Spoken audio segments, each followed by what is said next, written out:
This is Breaking News Edition. I'm Benicia Levine, live in Tel Aviv. Thank you very much for joining us. Another intense day of missile fire towards Israeli towns and cities. The Iranian regime launching a spate of barrages on the country. Hezbollah sending a barrage of 200 rockets at the north and center of Israel, with 2 Israelis lightly injured overnight. Meanwhile, the joint U.S.-Israeli operation against Iranian terror targets continues, day 13 of the war. Now, as the U.S. moves closer to the November midterm elections, President Donald Trump is facing growing political pressure at home. The administration estimates the first 6 days of the war alone have cost the country $11.3 billion, and U.S. intelligence suggests the Iranian regime is not yet at a serious risk of collapse. More in this report by our Alex Schloss. And as we take decisive action to stop the threat posed by the terrorist regime in Iran with Operation Epic Fury.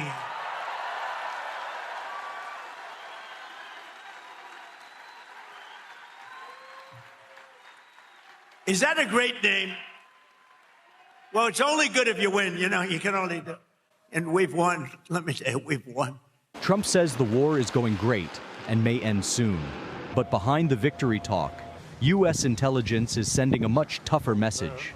Iran's regime is still standing, even after nearly 2 weeks of heavy U.S. and Israeli bombardment. That cuts directly against the tone coming from Trump, whose messaging on this war has been anything but steady. We have very good news on the war front. Namely, they are absolutely being destroyed. Iran is being absolutely decimated. That's all I can say. He has said the war is going great, claimed there is practically nothing left to target, suggested it could end soon, and at other moments appeared to flirt with broader ambitions around the future of the regime. But Israeli officials have said there is no time limit on the campaign, and some ministers were reportedly told that if the regime is ever to fall, that could take far longer than the military operation itself. Now, the intelligence picture looks far less triumphant. Multiple reports say U.S. intelligence agencies assess that Iran's government remains in control and is not at imminent risk of collapse. Officials believe even a larger military campaign would be unlikely on its own to produce regime change. In other words, battlefield success does not automatically mean political collapse. So while Trump talks about success in sweeping terms, the real question is what success actually means. If the goal is to damage Iran's military capabilities, Washington may claim progress. But if the goal is something bigger, like the fall of the Islamic Republic, U.S. intelligence appears to be saying this war is not there and may not get there. So for more, we start off in Washington. Let's go to our senior U.S. correspondent, Mike Wagenheim. He joins us from the U.S. State Department. So, Mike, more barrages launched at Israel just in recent hours, one of several today. It's day 13, and still the big question remains when this war could end. Much speculation, conflicting messaging. What is the latest out of the State Department? What is the latest out of the United States? The State Department has largely referred to the White House on any matter outside of evacuation plans and embassy closings and things of that nature. They're saying Donald Trump is giving enough updates at this point, so we're going to turn it over to him. So what has President Trump been saying? Well, last night he told a gathering in northern Kentucky, quote, "The war is won, but we don't want to leave early." He said, "We don't want to go back every 2 years. We're going to finish the job." What does that mean in practice? It means that Trump believes the operation has been successful, but there are still things left to accomplish, unnamed at this point. And no matter who you ask, whether it's Trump, whether it's the Pentagon, the State Department, they have been unable to clarify exactly what is left in this mission. The issue becomes, even if they do, is that things are developing. Everything is fluid right now. We're talking about what's going on in the Strait of Hormuz, which we will in just a moment. We're talking about potential difficulties with other Gulf allies who have absorbed the brunt of the attack so far from Iran outside of Israel itself. And so trying to tie it all up within one or two parameters simply doesn't fit the reality of the situation. In the meantime, Pentagon officials have been clear until they're given the order to stop, they're going full force ahead. And talking of the Strait of Hormuz, obviously much concern, and the Energy Secretary, Chris Wright, saying the military is not ready to escort tankers through that critical waterway because all American assets are busy striking in Iran. Tell us more. What is the latest on that front? Yeah, well, Chris Wright under some fire himself for putting out a quickly, or at least his staff, whoever they're pinning it on, put out a quickly deleted tweet saying that those escorts had already gotten underway. It moved the markets in pretty volatile ways before it was deleted a short time later. Meanwhile, Wright trying to clean up and clarify, saying that such an operation, as you mentioned, will take some time, likely a month or so. A month is an eternity in this war and in this particular process, and what he thinks may apply in a month. I mean, there's so many variables right now that it's way too far down the line to predict whether that will ever come to fruition or whether it will even need to come to the fruition at that point. Perhaps by that point, the war will have concluded and Iran may have backed off its aggressive actions in the Strait of Hormuz. Meanwhile, in the meantime, the White House issuing a statement a short time ago confirming reports that they are going to issue waivers for the longstanding and fairly obscure Jones Act, which dictates that ships going from U.S. port to U.S. port have to be carried, cargo has to be carried on U.S. vessels owned and operated by U.S. companies. They're trying now to diversify a bit in terms of the vessels that are allowed to operate at U.S. ports, jumping from port to port, hoping that it has a knock-on effect, essentially, of being able to open up more shipping opportunities as the Strait of Hormuz and possibly other waterways are obstructed. So combine that with the lifting of sanctions on Russia and some other maneuvers that the administration is taking at trying to bring down the cost of oil, even though Trump said just a short time ago, because America is producing so much oil, he believes this will actually have a profitable effect for the U.S. with oil prices jumping, though economists would disagree with that sentiment. Still sounding optimistic. Thank you so much. That's our senior U.S. correspondent, Mike Wagenheim, live from the U.S. State Department in Washington. More to come from Mike, of course, in the coming hours. Now, just a short while ago, IDF Chief Eyal Zamir sharing this update on developments on the ground. Let's take a look. The entire state of Israel and the IDF are in a multi-scene campaign. We are fighting against Iran and the axis of evil. We have been focused and operating with great intensity since the beginning of the campaign against the Iranian terrorist regime. Harming Iran is harming and weakening its branches and the entire axis of evil. Yesterday, we received intelligence, following which we prepared to fire, attack, and disrupt Hezbollah's intentions. We strengthened the air defense and thwarted most of the threat. Most of the launchers were thwarted within minutes. In a secret meeting last night, we eliminated the commander of the Imam Hussein division and his deputy, along with many of the division headquarters officers. This is an Iranian division of the Revolutionary Guards, whose job is to attack Israel from Lebanese territory. For years, we have been trying to locate and thwart them. Last night, while they were conducting the firing at Israel, they were thwarted within seconds. This is an important achievement. We thwarted dozens of terrorists and hit infrastructure in Dahya, Beirut, and beyond. Air defense was on high alert and thwarted most of the firing towards our territory. Hezbollah is paying the price for joining the campaign. So for the latest on the ground, let's go live to our correspondent, Balir Sladin. He joins us from northern Israel. So as we just heard there from the IDF chief, Eyal Zamir, some major developments across that front, especially in Dahya suburb of Beirut. Also some major eliminations. What is the latest? What can you tell us there on the ground, Balir?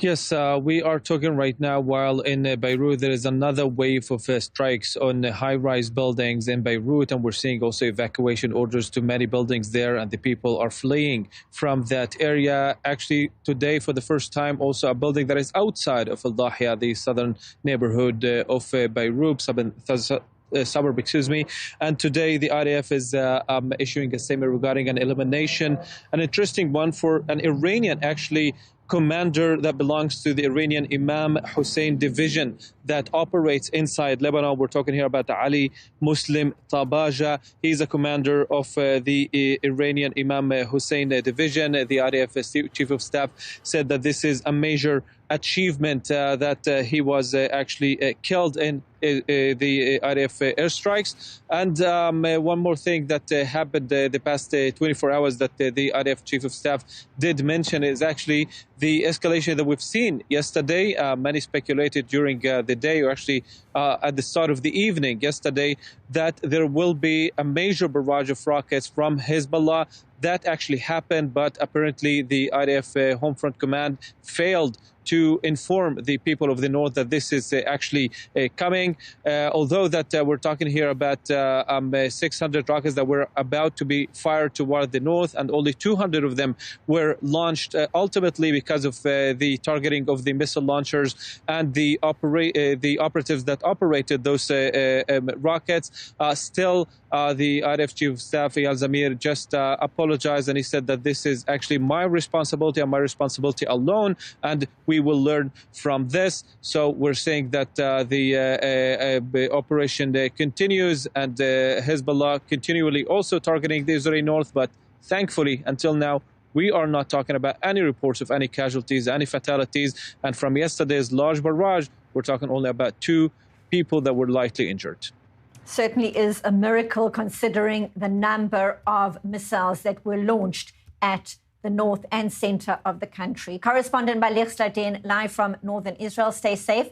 We'll speak to you again later on in our upcoming updates.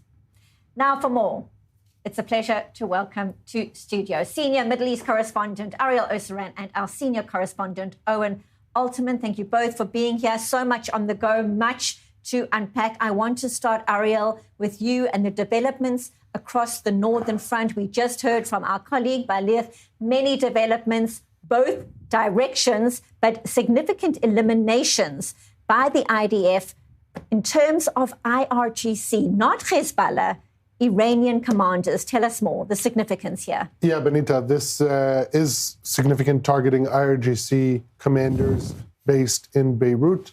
This wouldn't be the first time in recent days. There was also that naval precision strike on a hotel room, really in central Beirut, on a number of senior IRGC commanders. And I think what we can identify now is the second phase of the IDF's operation against Hezbollah in Lebanon. We're seeing an expansion of ground maneuvers with the evacuation notice for residents south of the Zaharani River. There are 3 main rivers going west to east in Lebanon. So there's the Litani River. Everyone knows about that. That is considered southern Lebanon.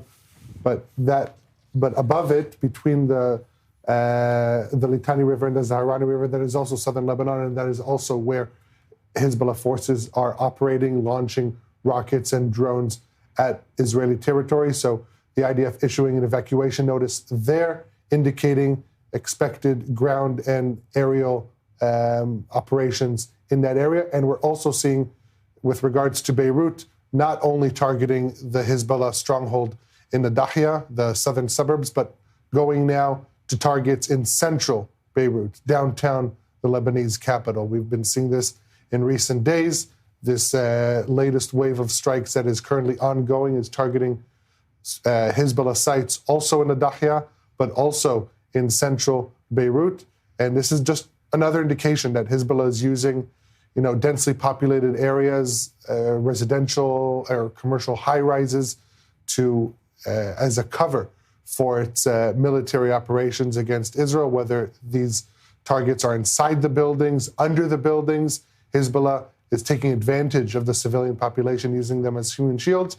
And what the IDF is doing, it is trying to remove that human shield element by issuing initial evacuation warnings, and you see Lebanese adhering to them. Then there's an initial warning strike, a very small munition falling on the roof of the building to indicate to those who haven't yet evacuated to evacuate, and then the final strike to take out the building. So this is what the IDF is doing, expanding its operations both in southern Lebanon and in Beirut.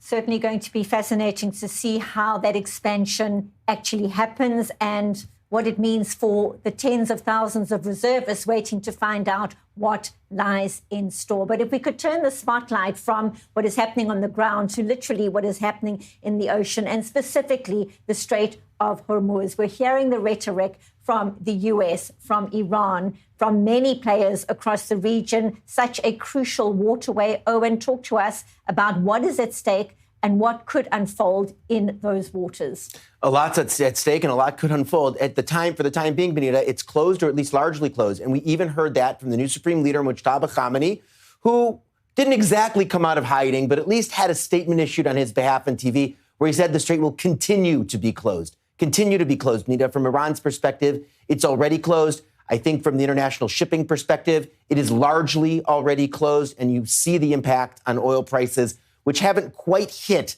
or are not currently at $100 a barrel, but Benita, aren't too far below that, $99.79 when I checked a minute or two ago. So the strait is largely, if not completely closed, and it doesn't look like it's going to be opening anytime soon. Chris Wright, the U.S. Energy Secretary, telling CNBC a few hours ago that help is not yet on the way, meaning the U.S. Navy isn't ready to go and escort ships through the Strait of Hormuz. It will happen soon, the Secretary says, probably by the end of the month. Interesting in itself, because that presupposes that the war will still be going on at the end of the month, right? 3 weeks from now. So an interesting statement by the Energy Secretary. At any rate, the impact on the price is there. We heard Mike talk about some of the steps that are being taken to help at least minimize the damage. The release of the store from the storage units of the International Energy Agency countries, 400 million barrels, including 172 million from the United States, the biggest in the agency's history. The agency, by the way, Benita, is saying this is the worst oil shock in the history of oil markets. And if you think about 1973 and other times when oil markets have taken a hit, that's quite a striking statement. At any rate, this may be the central question of the entire war. It goes to the staying power of Donald Trump, the ability that he has room to maneuver in U.S. politics. The impact is far beyond the U.S., especially in Asia. Pakistan has 2 weeks of gasoline left. In the Philippines, you can't put your air conditioning, if you're in a government office, lower than 24 degrees Celsius, maybe 73 degrees Fahrenheit or so, a 4-day work week in those government offices. So even if you're a government clerk in the Philippines, your life is directly affected by the war in the Middle East. So again, the oil continues to be a central arena. We're going to be following it in the days to come. We are watching all those developments as they unfold. Gentlemen, stay with us as we welcome now another voice, Andrea Stricker, Non-Proliferation Program Deputy Director at the Foundation for the Defense of Democracies. Andrea, thank you so much for your time. We've got so much to talk about in terms of developments inside Iran. But I want to start with your take 13 days into this unprecedented joint U.S.-Israeli operation against regime targets. What insights can you share about that satellite imagery showing heavy damage caused by bunker busters at a nuclear test facility? Tell us more. What is the significance of this clear blow? Great to join you, Benita. I think this is more Israeli strikes during this operation that have sort of flown under the radar, really aimed at degrading and eliminating Iran's remaining pathways to nuclear weapons. This particular site was called Taligan 2, and Iran had built it and used it for nuclear weapons experiments as part of its early nuclear weapons program in the early 2000s. And then in recent years, it had restarted nuclear weapons experiments at that site, leading Israel to demolish it in October of 2024. And the Iranians continued to rebuild.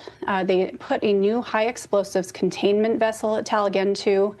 Very provocative, possibly questionable why you would rebuild at the same site that was struck before. But in any case, Israel decided to eliminate it with the bunker busters yesterday. It's so interesting that you bring up why would there be rebuilding if something was eliminated, because it's been so difficult to assess what exactly is going on in terms of the impact of the operation so far in setting back the regime's nuclear ambitions. After the 12-day war, Donald Trump was saying the nuclear sites were completely obliterated. What is your sense? What can you tell us? I think what I see Israel doing is really taking care of remaining assets or reconstituted activities that they may have seen restart since the June attack. For example, they've hit another compound that they say Iran was building a nuclear weapon component at, Minzadehe, and then also destroyed a laboratory in the Mojdeh complex, likely owned or operated by the administrative arm of Iran's nuclear weapons program. And then we've seen a couple of access prevention type strikes, one at the Natanz underground enrichment plant, which was already destroyed in June, and then a vehicle at the Pickaxe Mountain site, which is near the Natanz complex, and where Iran may be building a possible enrichment plant. So it seems that they are taking care of remaining assets and then not wanting to let any Iranian officials in to explore whether they could get access to remaining assets. It certainly sounds there are some major sites that still need to be tackled, for want of a better word. Andrea, you may have heard us talking here in studio earlier, the big development in recent hours, this apparent statement by the new Supreme Leader, Mojtaba Khamenei, read out on state television by a news anchor, saying Iran's attacks on Gulf neighbors will continue and all American bases will be attacked. But before we even get to the messaging, what do you make of the fact that there isn't even a video message from the new Supreme Leader? How do we know it really is him? How do we know he is alive? That's a good question. He may be very injured. He may be in a coma. I've even heard reports of. We really don't know at this point. But for whatever purposes, the regime does want to get a message out there from him to show that he is in control, that there is some leadership still steering the boat there, and that he's ready to pick up leadership when he can. I think this does underscore the danger, though, of leaving a leadership linked to this regime, the son of the former Supreme Leader, with access to highly enriched uranium. Those stocks still remain in play, likely entombed in the Esfahan tunnels and the Fordow enrichment site that the U.S. targeted in June. But in any case, we don't want to leave them with access to enough for 11 nuclear weapons. I think at some point, Israel and the U.S. do need to deal with that, even if it's just a long-term effort to prevent anyone from getting access. Always fascinating hearing your insights. Andrea Stricker, thank you so much for joining us. Always appreciate your time on this Breaking News edition. Be well. Thank you.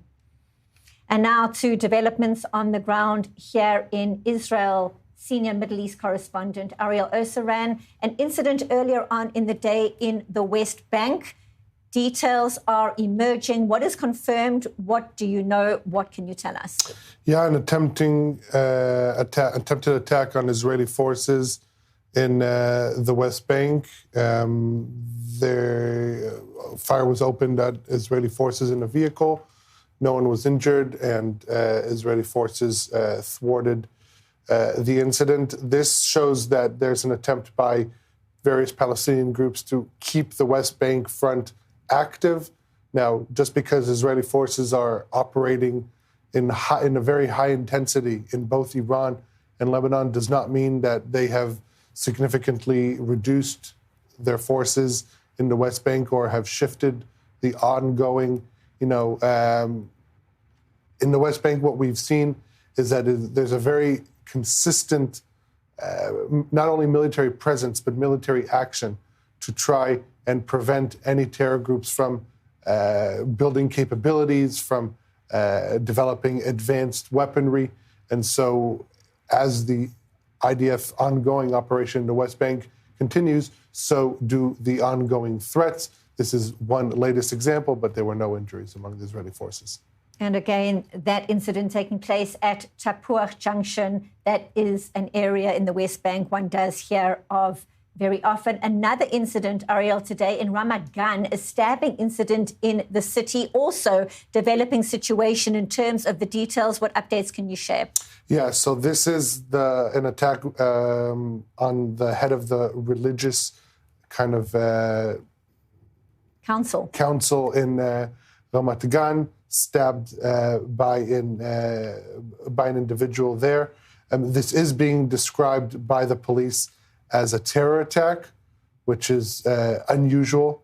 But indeed, this is, as I said, these threats domestically continue to occur. We have Israeli internal security working around the clock to try and prevent them. The vast majority of these attacks are prevented, but this is one of those cases that they failed to stop.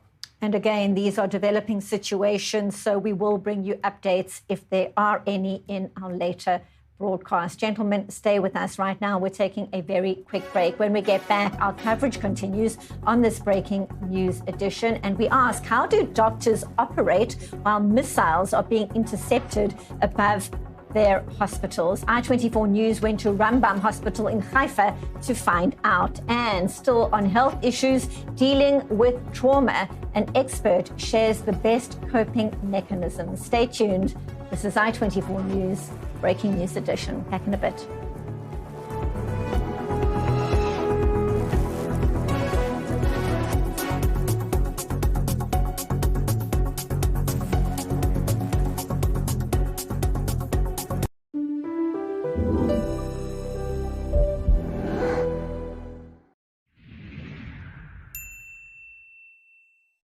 Are you still cleaning your floors with a broom and dustpan? Or down on your hands and knees with paper towels? Or dragging out your big heavy vacuum? Hello everyone, I'm April Lufrio with another deal from Incredible Inventions called the Zippy Sweeper. Is it a broom? Is it a vacuum?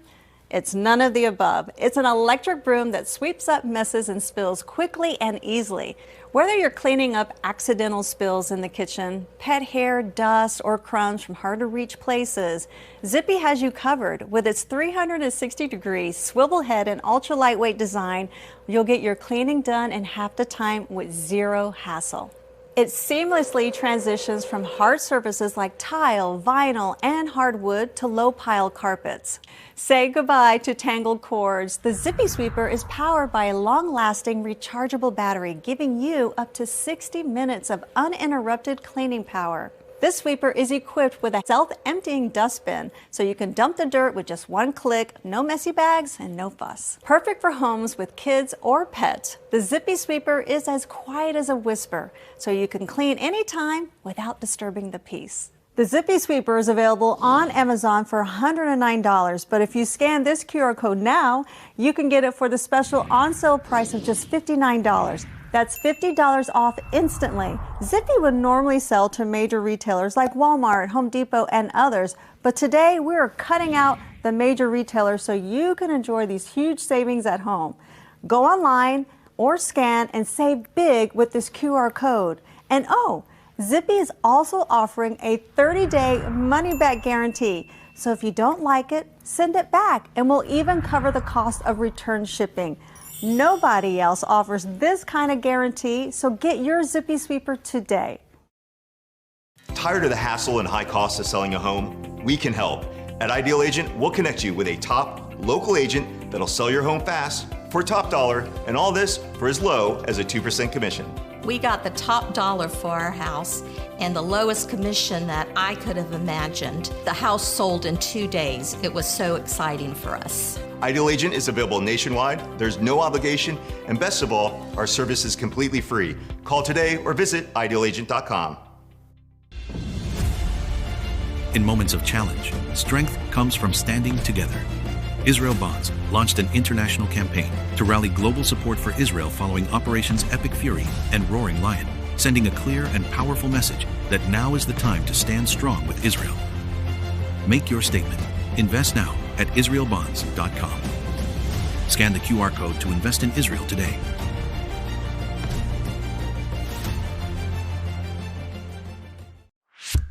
You live in Israel or you are preparing for your Aliyah? Congratulations. You have a smartphone? Perfect. Download the Olim app for free and discover everything we have to offer. Booking medical and administrative appointments, bills paying, debt verification, instant translation, contractor recommendation, request tracking, and much more. And if you can't manage it on your own, our team speaks your language and assists you with all your procedures in Israel, starting from 199 shekels per month, unlimited and for the whole family. Don't hesitate any longer. Download the app or contact us.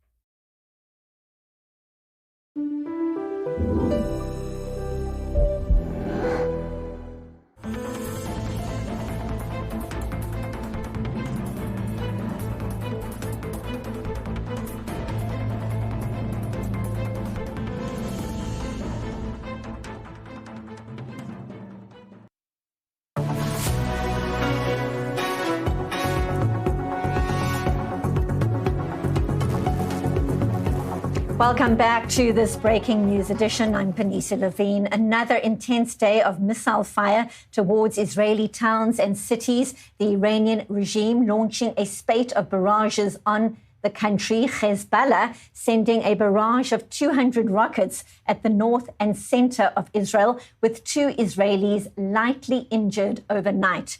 Meanwhile, the joint U.S.-Israeli operation against Iranian terror targets continues, day 13 of the war. Now, as the U.S. moves closer to the November midterm elections, President Donald Trump is facing growing political pressure at home. The administration estimates the first 6 days of the war alone have cost the country $11.3 billion, and U.S. intelligence suggests the Iranian regime is not yet at serious risk of collapse.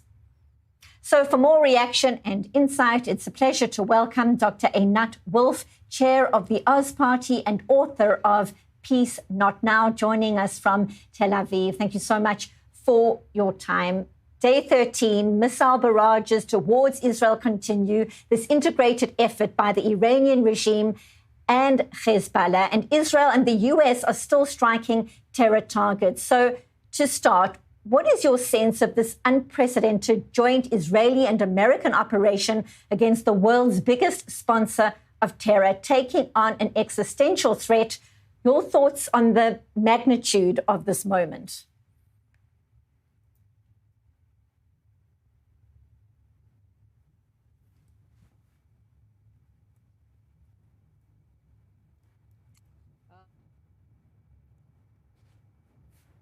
And it sounds like we are having a bit of a technical problem. We will try and get back to Dr. Wolf. Your thoughts on the magnitude of this moment? Certainly. You're absolutely right that we're not even taking a moment to reflect on how dramatic this is. One could even describe it as a kind of changing of the guard, especially if you think of Britain as having been for many years that junior partner in the transatlantic alliance, the main kind of partner for the United States in thinking about military operation, cooperation, certainly in battling against dangerous ideologies. And especially if we compare it to the first Gulf War, which I remember because the United States at the time, and remember, that was even a greater moment of American hyperpower. That is a moment when America is so concerned about alienating the Gulf countries as part of the allies against Saddam Hussein's Iraq, that they basically demanded that Israel, even though it was attacked by rockets from Iraq, that it stand still. I had pilots, friends at the time, who every morning would wake up, they would sit in the cockpit for hours on the ground and then go back. And that's it. That was the first Gulf War. Israeli pilots literally sitting for hours on the ground.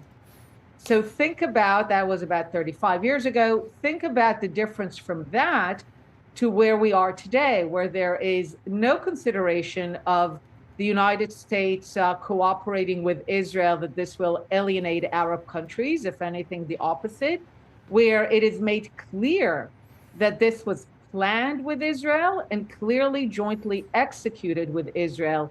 So the transformation of Israel into this junior partner to the United States and having the Secretary of War of the United States speak of Israel as a capable ally and also pretty much making snide remarks at Western European countries for not being those kinds of capable allies, even being actual disappointments, really shows you the magnitude of the transformation.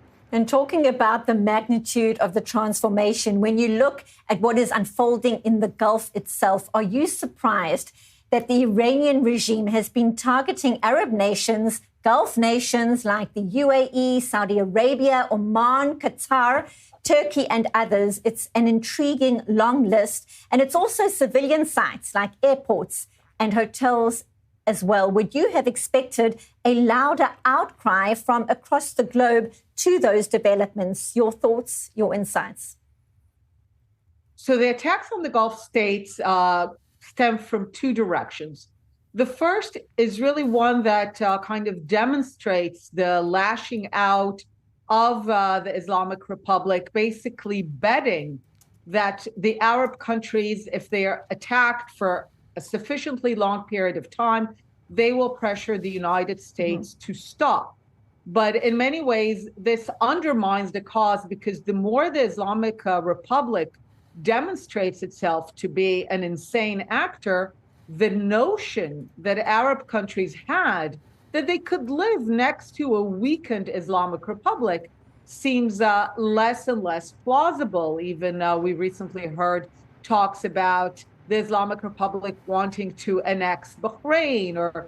So the more it lashes out at the Arab Gulf countries, the less likely it is that those countries will say, okay, we're happy to let it be and live with a ceasefire and let things end as they are right now. The other aspect, and this is especially true for the United Arab Emirates, the UAE has been attacked much more than Israel. And I think it's no coincidence, because the UAE stands as a shining symbol for everything that Islam can be when it wants to be future-looking, moderate. And this is also why the symbols that were attacked, as you mentioned, are the symbols of the openness, the airport, the hotels, basically attacking the notion that you could be a prosperous, future-looking, tolerant, inclusive Muslim nation, and that this will be allowed to stand.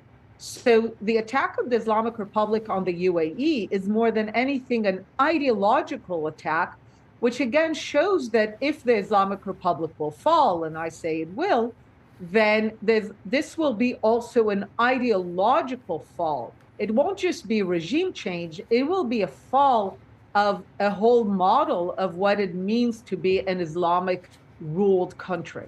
What then do you make when you talk about potential regime change right now? Obviously, much focus on the new supreme leader, Mujtaba Khamenei. We heard earlier in the day, just in recent hours, his statement being read out on television in Tehran by a news anchor. No proof that he was actually the person behind the message. Nonetheless, the messaging is that Iran's attacks on Gulf Arab neighbors will continue and that all American bases will be attacked. So whether it's him or not, whether he's injured or not, the messaging out of the regime is the same as before. Exactly. And it's even more intense in the sense that they are forcing the Gulf country into a choice that they've been trying to avoid forever in many ways. The choice that says, are you with Iran? Are you with the Islamic Republic? Or are you with the United States? What the Islamic Republic is essentially saying, we will no longer allow you to enjoy this area of fudging the choice, of kind of lack of clarity. We are forcing the choice. Either you allow the United States to operate from your territory, to be your protector, or you will have to essentially pay up. And once a country begins to say that it expects another to pay up, it also means that it keeps the right to attack, to take territory, to take assets. So again, you're seeing a behavior of a regime, which I think rightfully so, understands that this is a battle to the finish. We already know, when people said in the beginning, oh, this would be just a few days and then going back to the negotiating tables. But there's no negotiations. The American president made it clear. There's nothing that America wants from Iran, which the Islamic Republic can give. So at this point, there's no use for negotiations. And as a result, the Islamic Republic understands and behaves like this is a battle to the finish of the Islamic Republic. Well, we certainly appreciate your insights. As always, so many different scenarios that could play out. We will keep watching. Dr. Einat Wolf, live from Tel Aviv. Thank you very much for being with us on this Breaking News edition. Thank you.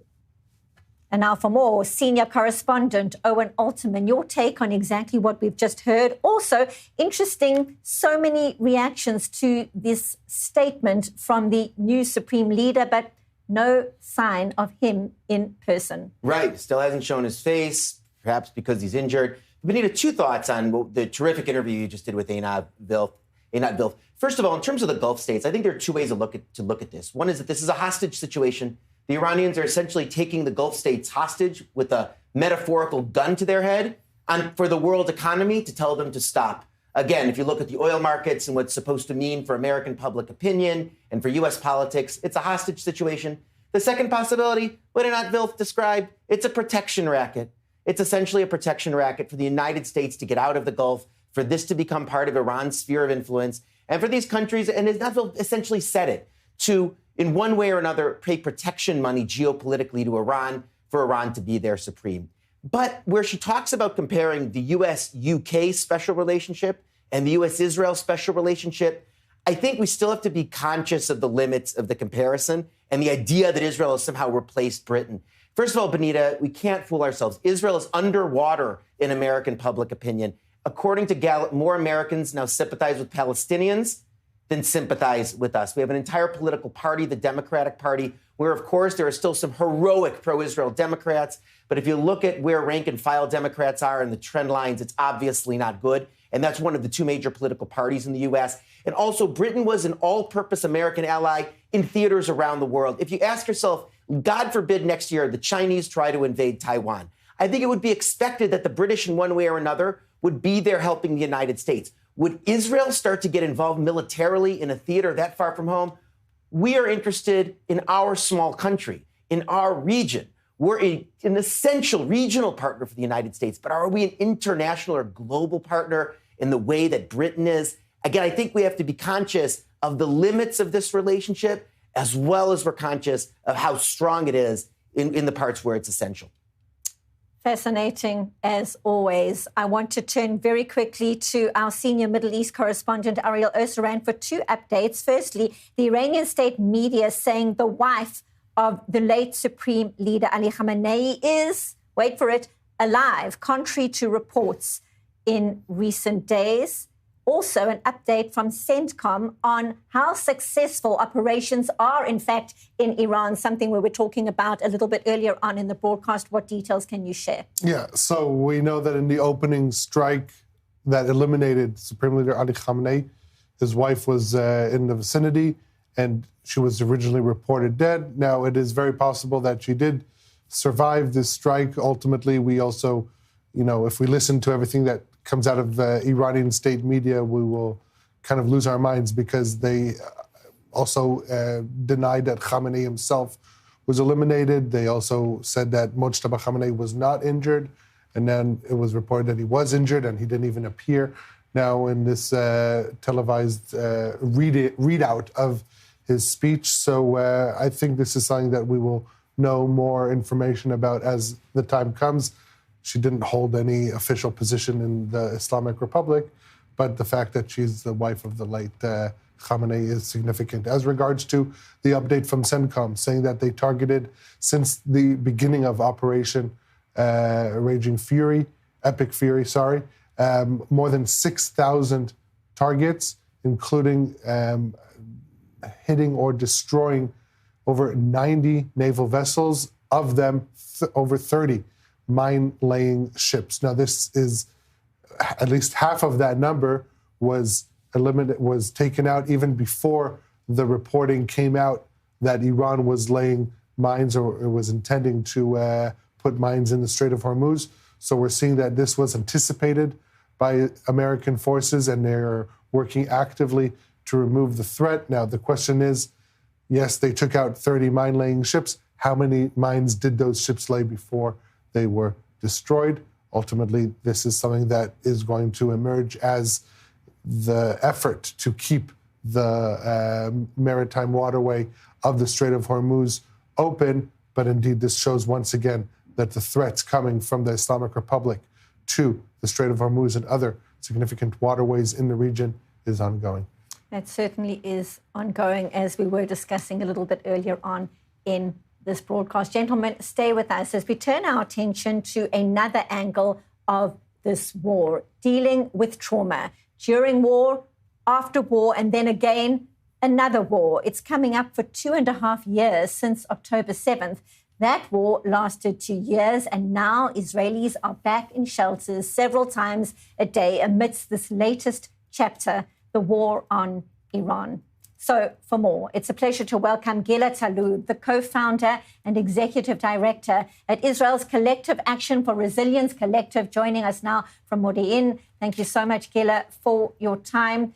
The trauma of war, the current situation, it's missiles, it's drones, it's sirens, it's shelters, this bizarre so-called new normal. You are obviously dealing with many cases, PTSD, anxiety, and stress.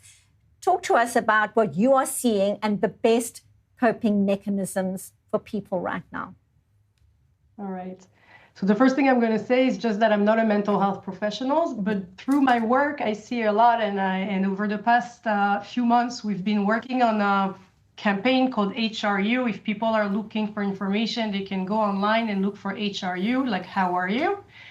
And we're sharing those messages to help people. The most important thing is to say that our reactions are really normal in an abnormal situation. I think it's important to normalize that we can't eliminate the stress completely, right? Our body is alert because we are in danger.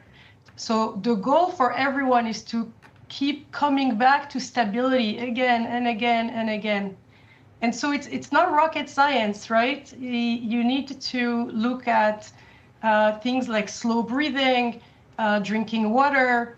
Right after a siren, doing these things tells your body the danger has passed.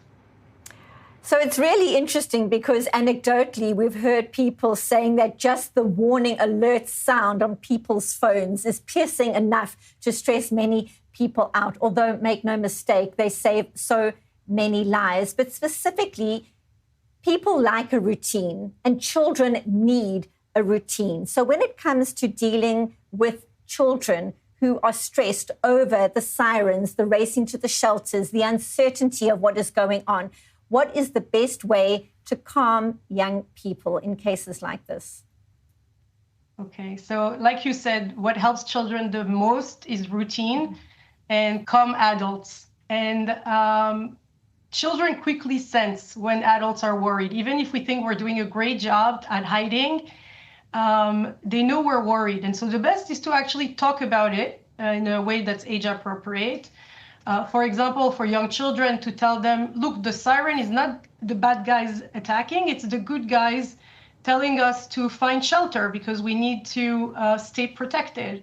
And that's why we go to a safe place. And so finding those messages. After a siren, the best thing for children is to get a hug because the hug can regulate the fear that they're feeling, but also the same as adults, a cup of water, something that will tell the body we're not in danger, we're safe. Now, if a child has distress that starts affecting their sleep, their behavior, that's when we need to think about professional support. Thank you so much. So much to think about. As you say, it's so difficult for people to adjust, but people are resilient and people are united and they are standing together. They are a community, they are tight, and everybody hopefully is together going to be able to support one another. Gila Talub, live from Modi'in. Thank you so much for being with us. Appreciate your time. Thank you. Now, still on health matters as such, during times of war, doctors, nurses, and medical teams have had to get used to saving lives as normal while missiles are flying overhead. But this is not their first rodeo. Rambam Hospital in Haifa is using an underground car park to create the largest fortified hospital in the world. Our Joe Brown went to northern Israel to take a look. This may look like any other hospital, but if you look a little bit closer, you might see that some things are a little bit different. Take a look at the floor here. These look like parking spaces. And over here, this looks like the road. That's because that is exactly what it is. This is an underground parking garage, which within 12 hours on February the 28th, turned into the world's largest fortified hospital. This is the Rambam Hospital in Haifa. This underground facility, which can hold 2,000 people, was built after the Second Lebanon War, and it has come into operation on 4 occasions. Coronavirus in 2020, just after October the 7th, the 12-day war last year, and the current iteration of the Iran war. With each time, under Army supervision, they have transformed the hospital quicker than the previous time. From this to this. Everybody just showed that we know already. We don't need to be called. Everybody showed that they have, I think close to 3,000 of our employees showed up. And we started moving the patients under sirens. Every few minutes we needed to stop, go to a fortified area, back out while setting this up. So 12 hours is a tremendous achievement. The garage was purposefully built so it could turn into a hospital at a moment's notice. Look at the ceilings of the walls. It's all built in. It's planned as a hospital. You don't see in a regular parking garage oxygen lines, vacuum lines, nitric oxide lines. You don't see that. Here you have all that. The hospital utilizes all 3 floors of the garage. So we're currently on the -3 floor of the underground fortified hospital at Rambam. It's basically divided that the 2nd floor is internal medicine, -3rd floor is all the surgery divisions. Everything is designed to have as little disruption to the workflow as possible and avoid the critical moments of confusion. But moving a multifaceted hospital to a cramped underground facility does, naturally, have its limitations. The biggest challenge is just you're working under conditions that aren't usual. I mean, I'm not even talking about sirens and the stress and what it's like to operate when you hear there's a siren going on. Even just like, you know, logistically, you have a patient that comes in, you want to send them to imaging. It's in a completely different building. It's, you know, you want to get a second consult for someone. They're located in a different location than you're used to. So everything is kind of like different than we're used to. The facility also houses staff and patients from nearby hospitals that don't have shelters. And with the IDF expanding its operations into southern Lebanon, the facility is preparing for all potential possibilities. We have right now a special division of the ER that's actually set up and ready at all times for a mass casualty event. I've been present in maybe 5 or 6 of them, where we had multiple, you know, soldiers or civilians or whatever coming in from falling rockets that were in the area, or all sorts of events like that. And yeah, it's very, very streamlined. This is my department, and this is normally where we park, but here we enter. You've got the nurses station over here, so we've got all of their blood work, all of the medication here, all of the supplies that we need basically to keep functioning as normally. We've even located our refrigerator for staff purposes to here. So trying to make things as normal as possible. Wartime means increased hours for staff under much trickier conditions, including the fact that schools are closed. That's why half of the 2nd floor is a makeshift childcare centre, using local workers and hospital staff to ease the burden on those staff members just like Adi, who have young children. They're very rambunctious, as you can see. They're really worked up, but it gives us a way to kind of, in any way, focus on normalcy. You have to take care of your family while you take care of your employees. We try to make it as comfortable as possible. The secret here is our employees. That's the secret. That's what makes it work. Great reporting there from our Joe Brown. Now, back to our ongoing coverage. Senior Middle East correspondent Ariel Osran, we were talking earlier on in the show about dynamics in the Gulf. An update out of Saudi Arabia. What have you got? Yeah, Iran has resumed its attacks on the Gulf neighbors. The Saudi Defense Ministry says that its forces shot down an Iranian drone heading towards the Shaibah oil field. Now, this is an area that has been targeted numerous times by the Iranians with drones, ballistic missiles. Now, to date, there hasn't been a single drone impact on Saudi territory. There have been way over 100 drones launched at the kingdom's territory. It's perhaps even double than that. It's just hard to keep count of all these Iranian attacks. But we're seeing that in addition to military bases and the diplomatic area inside Riyadh, the Islamic Republic is targeting specifically the Shaibah oil field. 30 seconds till the break. Owen Altman, wrapping up your thoughts on exactly that. Look, obviously the Gulf states continue to be under stress. They continue to want to try to keep good relations with both sides. That was their posture before the war, Benita. It's their posture now. And at this moment, stands reason it'll be their posture going forward. We certainly will be watching to see how it all unfolds. Always appreciate your updates, your analysis. Thank you so much to our senior Middle East correspondent, Ariel Osaran, and senior correspondent, Owen Alterman. Thank you for being here in studio. And that is a wrap for this Breaking News edition. You can, of course, follow us for more on all these stories on social media. And check out our live English broadcast lineup for this week to bring you updated war coverage. I'm Benita Levine in Tel Aviv. Thank you for watching. Stay tuned. Back again later.